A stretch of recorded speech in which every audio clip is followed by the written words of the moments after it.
laki Niki terkait isi nota keberatan Niki yang bilang kepada majelis hakim bahwa poinnya adalah dia merasa keberatan terkait kasusnya dengan RBI itu, dia merasa dizalimi atau dikriminalisasi oleh penyidik Polda dan juga pihak DPU. Ini menurut abang gimana nih melihat sesuatu itu? Iya, nota keberatan itu kan satu hak yang dimiliki oleh seorang terdakwa, di mana hak tersebut boleh ya dilakukan, boleh juga tidak, berdasarkan sesuai dengan atau tidak sesuai dengan dakwaan, kan itu. Kalau memang tidak sesuai, maka nota keberatan itu diambil haknya. Kebetulan sehabis proses pembacaan dakwaan, lalu dilakukan nota keberatan, maka dibuatlah sanggahan. Apa aja sanggahannya? Mana yang tidak sesuai? Mana yang harus diminta agar ada ketidaksesuaian terhadap dakwaannya, baik itu mengenai pasal, baik itu mengenai pokok perkara, ataupun material yang formilnya juga yang tidak, alurnya tidak sesuai juga, itu boleh aja untuk bisa dilakukan nota keberatan.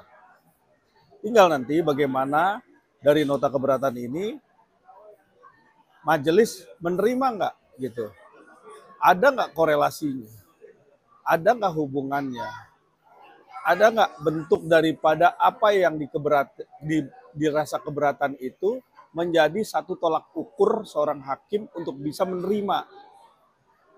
Ini masalahnya. Kalau memang itu bisa, maka hakim akan menerima itu nanti. Kalau tidak, maka ditolak. Karena nanti di dalam peristiwa setelah setelah dilakukan eksepsi, hakim akan menganalisa nih dari nota keberatan tersebut, gitu. Berdasarkan apa peristiwa tadi, dari bentuk dakwaan yang dibacakan oleh hakim, oleh JPU. JPU nanti tinggal bagaimana nih melihat hasil daripada nota keberatan itu, kan itu.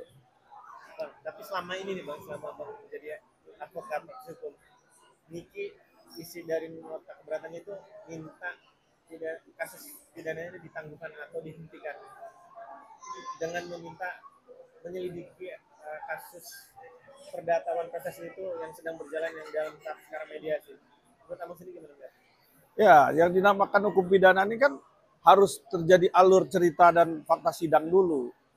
Ya kalau memang ada gugatan perdata di ujung, tandanya kan perdatanya harus prosesnya tetap berjalan, tapi kan pidananya nggak bisa berhenti. Nggak bisa memberhentikan proses pidananya. Karena ini sudah P21, sudah lengkap. Sudah lengkap. Artinya bahwa semua yang dinyatakan oleh JPU lengkap, maka harus layak dipersidangkan. Itu protapnya. Kalau memang ada yang disanggah, ya monggo aja disanggah. Prosesnya, formilnya, apanya. Yang tinggal bagaimana alur ceritanya itu. Itu kan pelengkap aja. Tapi kalau tata cara untuk memberhentikan, saya rasa ini agak sulit ya. Jarang terjadi ini. Nah ini bisa menjadikan satu contoh nanti.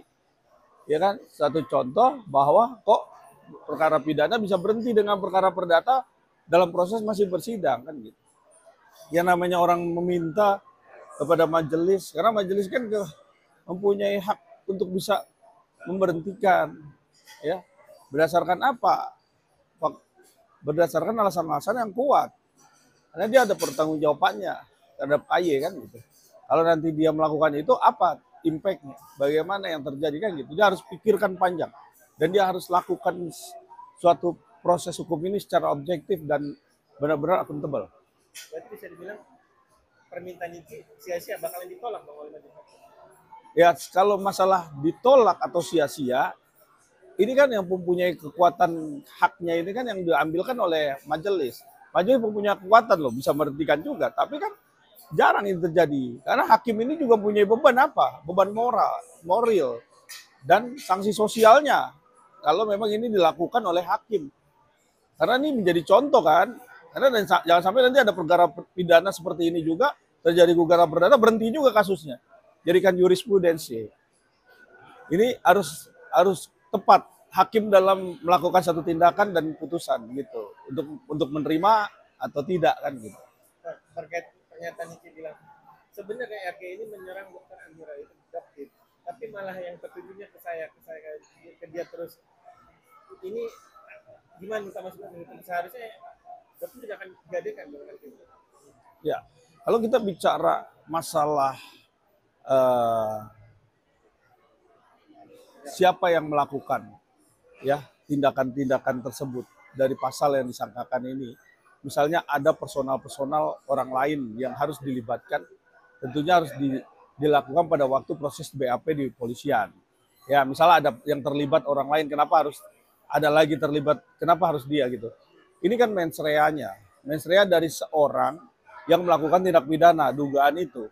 Terus akhirnya dijadikan tersangka setelah kuat sesuai dengan alat bukti cukup. Nah, dilakukan lagi verifikasi oleh JPU. JPU juga melengkapi semua pemberkasan berdasarkan faktual yang ada. Ya kan? Terus sekarang ini mau dilihat bahwa ini ada ditujukan ke A terus dilempar ke B. Itu kan nggak bisa putar mundur kan. Jadi ini sekarang ini udah tidak bicara kepada proses katanya, ya. Ini katanya begini, katanya begitu. Faktanya. Kalau kita ngomong katanya, semua orang boleh bilang katanya. Tapi kita bicara sekarang ini yang sudah jalan ini di dalam proses hukum kan faktanya. Jangan bicara katanya. Katanya begini kan nggak bisa. Hukum ini di formil, materialnya dilihat. Terakhir. Poin ketiganya adalah Niki merasa dia menyelamatkan muka banyak perempuan Indonesia, wajah perempuan Indonesia.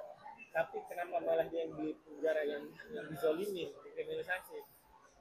Kemana BPOM selama ini? Kenapa BPOM hanya diam, tidak bergerak? Apa jangan-jangan BPOM berpihak pada para mafia skincare? Buat kamu sendiri ya, diisi kotak. Jadi gini, seorang yang melakukan satu tindakan, memblasting atau mengekspos kekurangan ataupun kejelekan ataupun banyak hal-hal yang dugaan melanggar ya, itu kompetensinya harus jelas. Orang ini siapa? Terus korelasinya juga jelas. Hubungannya terhadap yang diposting atau yang dijelaskan ke media sosial bahwa ini produknya harus begini-begini dan lain-lain, itu juga harus jelas. Dia mempunyai korelasi hubungan dan mempunyai keahlian. Dan juga mempunyai sertifikat dia bisa melakukan itu. Itu penting. Kalau dia nggak nge-expose, maka tidak terjadi dong yang adanya sampai dia dicari terus akhirnya dia melakukan transfer. Kan itu terjadinya ada sebab akibat. Kalau nggak ada api, nggak ada juga asap. Kalau nggak ada asap, nggak ada api. Itu keterkaitan dua ini. Kan gitu. Ini jelas hukum itu sebenarnya simpel. Terjadinya sesuatu itu karena apa?